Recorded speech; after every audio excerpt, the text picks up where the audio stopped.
नाज़रीन करम, आपको एक तवज्जो दिलाओ, नोटिस से बहुत बड़ी इश्यूज है जो रेलवे स्टेशन पर मौजूद है, वो है पार्सल ऑफिस।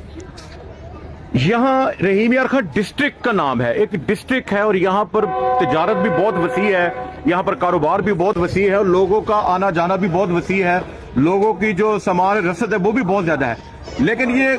देखें आपके सामने, ये ताले लगे हुए, पार्सल ऑफिस को ताले लगा दिए गए और ये कहकर लगाए गए हैं कि यहाँ पर रेवेन्यू इतना वसूल नहीं होता, ना ही लोग आते और यहाँ पर ट्रेनों का टाइम कम है, इसलिए हमने इस ऑफिस को बंद कर दिया। तो ये तो बेतुकी सी बात है कि आपको एक करोड़ों का इन्वेस्टमेंट आ रही है, आपको करोड़ों को ताजर आपको इन्वेस्टमेंट दे रहे हैं, आपको कारोबार दे रहे हैं और आप उसको बंद करें। तो इस पर खुसूसी तौर पर तवज्जो दी है, इसको फौरन तौर पर बहाल किया जाए दोबारा, ताकि लोगों के जो देखिए ये जो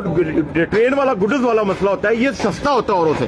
तो लोगों को, ताजरों को, दुकानदारों को सहूलत होती है इससे कि वो इसको यहाँ से भेजे सामान को। तो ये उन्होंने बंद कर दिया, इसको दफ्तर को बकायदा ताले लगे हुए हैं, इसको फौरी तौर पर बहाल किया जाए ताकि यहाँ पर ताजरों में खुशी की लहर दौड़े, वो अपना कारोबार कर सके, अपना सामान रसद लेके और जा सके और दे सके। इस पर तवज्जो दी जाए।